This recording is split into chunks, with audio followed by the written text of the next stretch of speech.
Happy Blessed Day mga pamilya! So, ngayong araw ay magluluto ulit tayo. So, magagawa tayo ngayon ng okoy.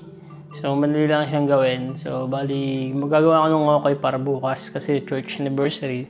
So, yung dadali naming food para sa anniversary. So, naroon tayo ngayon na sweet potato. Ayan. Matamis na kamote. Tapos, ito yung nilalagay kong gulay, yung spinach. Bali, ang ginagawa ko rito is parang sinachop-chop, parang yung mga parang giniling style ng itsura ng spinach. Para hindi siya sobrang obvious dun sa sobrang kitang-kita dun sa ating okoy. Tapos meron tayong biniling, yan, hipon. Yan, bali yung hipon nito ay mga balat na. O wala na yung mga shells o mga balat na. So yan guys, simulan na natin maggayat. Let's go! Woo! So bali yung una natin gagayatin ay itong kamote. So piling ko ilahat na natin siya para maraming laman yung ating okoy. So, gagamit din tayo ng harina, baking powder, flour, tsaka ano yung isa? Cornstarch. So, let's go!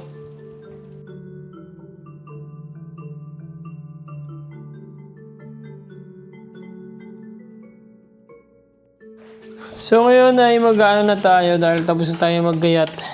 Ay mag-bake na tayo or magagawa na tayo ng ating okoy. So, itong gagamitin natin ay yan, harina. So, tingnan natin kung ilang cup kasi medyo marami yung gagamitin nating o iluluto natin. So, tingnan natin kung ilan yung gagamitin natin flour. Para marami tayong maluto. Siyempre, marami din makakain. Diba? Hindi sila magbibitin. So, dadamihan na natin.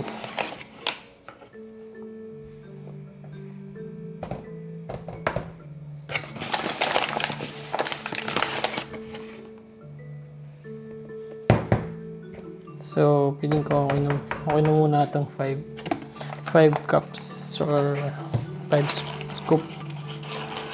Tapos dito ay meron naman tayong yan. Lagyan natin ng konting cornstarch.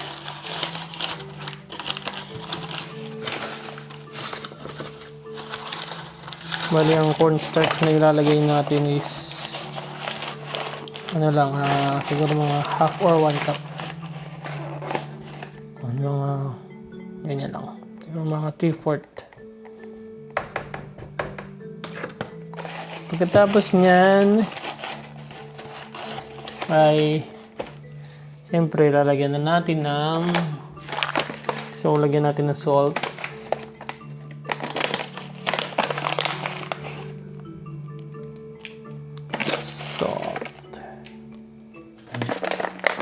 Tapos lagyan natin ng ground black pepper. After natin malagyan ng ground black pepper, lagyan na natin ng itlog. So, 2 itlog lang yung gagamitin natin. Sumama pa.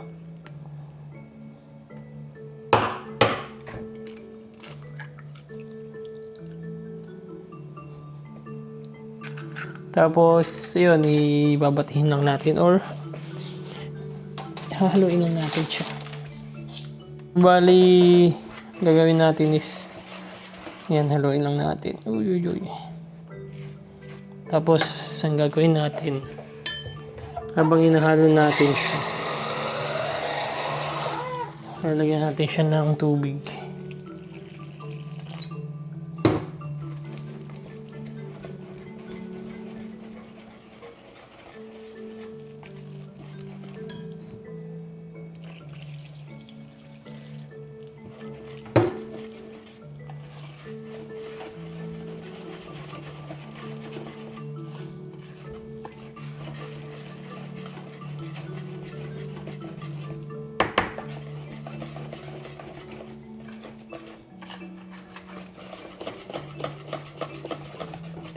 So medyo lalagyan pa natin ng konting tubig pa.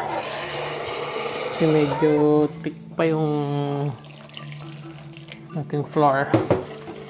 Ayan, medyo gumanda na yung ano niya, texture.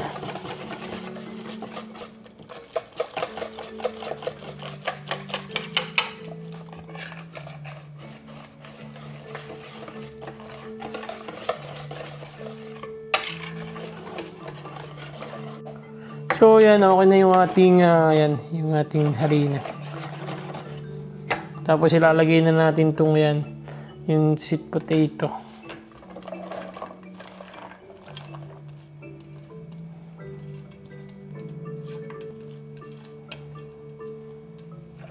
Tapos syempre haluin lang ulit natin para kumaalat siya.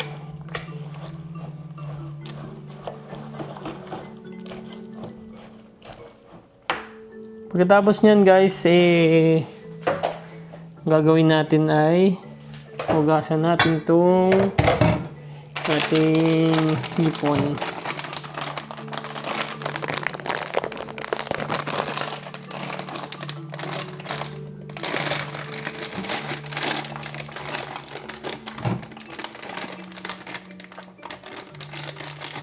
So yan, bali hugasan lang natin itong ating hipon.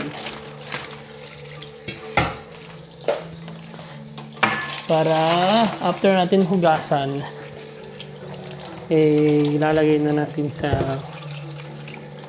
dun sa ginagawa natin okoy.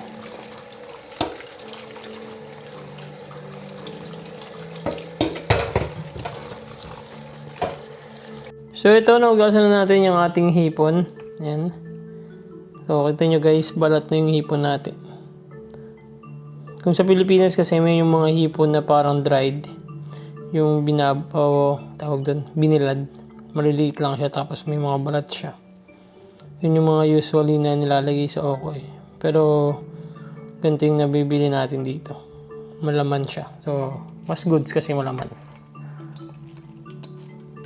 Meron din ako nakita dun sa Asian market na yun nga, dried na hipon. Kaso mas mahal. So mas maganda na to. Medyo mahal din to pero mas mahal yun. Pero ano to kasi mas malaman to.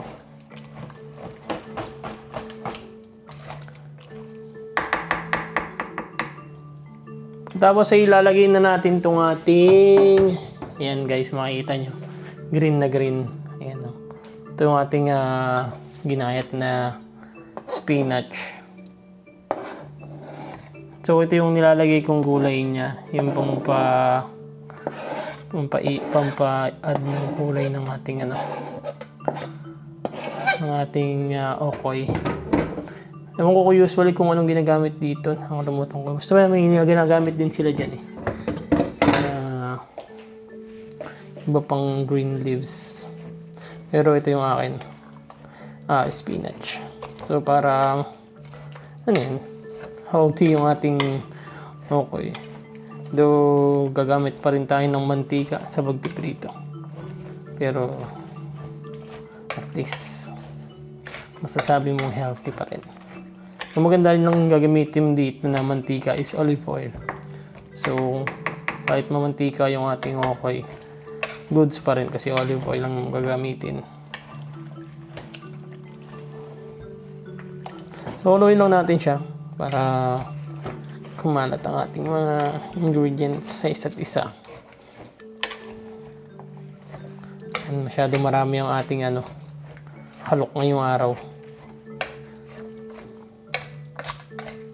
Feeling ko kulang pa yung mas maganda pang mag-add ng harina para mas marami pa siya. Ayan o. Sarap. So yun guys, okay na siya. Tapos ang gagawin na lang natin dito is mamaya ay magpiprito na tayo. Magkitikim tayo. Tapos bukas ulit kasi magluluto ako bukas para sa church anniversary. So mas masarap kasi siya bagong luto. Medyo malutong pa. So bukas natin siya iluluto. So yun guys, luto tayo mamaya. Let's go! So yun, bali magluluto na tayo. So, magluluto lang tayo ngayon ng unti para matikman natin yung ating okoy. So, bali nakalawhit lang ako dyan para hindi mabilis maluto or masunog yung ating okoy. So, bali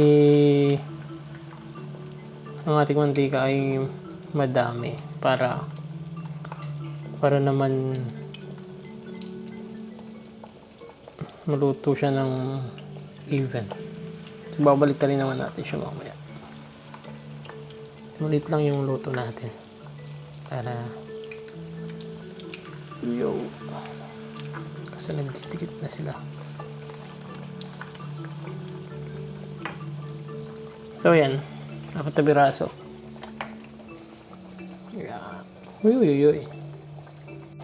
So okay na yung ating okoy. Yan, hahanguin lang natin. So yan guys, oh. Hanguin lang natin siya. So 4 lang yung luluto natin ngayong gabi para dinner na rin namin. Tapos matikman namin yung ginawa kong okoy. Tingnan natin. Tapos yan, meron tayong suka. So ang gawin ko dito sa suka na to ay parang Filipino suka is a street, yung medyo matamis. So bali bukas magagawa ako ng suka para dun sa ating okoy, para dun sa church anniversary. So yan guys, yan. Parinig lang natin sa inyo, medyo mainit-init pa. Ayun, no? Tapos sasawsaw mo sa suka. Oy. Tikme.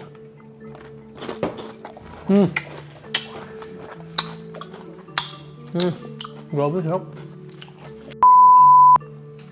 So guys, ito yung ating ginawang okoy.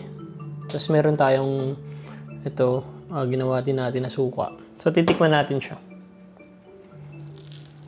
So natikman ko na rin siya kanina. Pero makikita nyo rin sa video. Pero pakita natin sa inyo. Nakita yung mukha ko. Kasi yan yung suka. Sausaw natin. Masarap to guys kasi nagpapatamis yung yung sweet potato. Kaya kakaiba yung lasa dito. Masarap. Ayun o.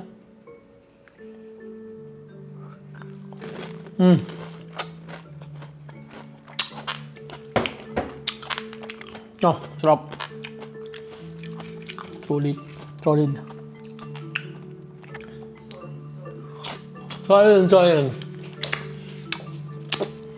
yun guys.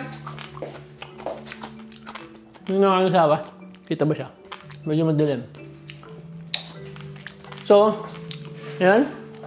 Hanggang dito na lang ang ating video guys. Maraming salamat sa panonood at kakain lang kami. Ng aking asawa. Ng aking pusa. So yun guys, maraming salamat sa panonood guys. God bless and ingat! Meow meow. Meow meow.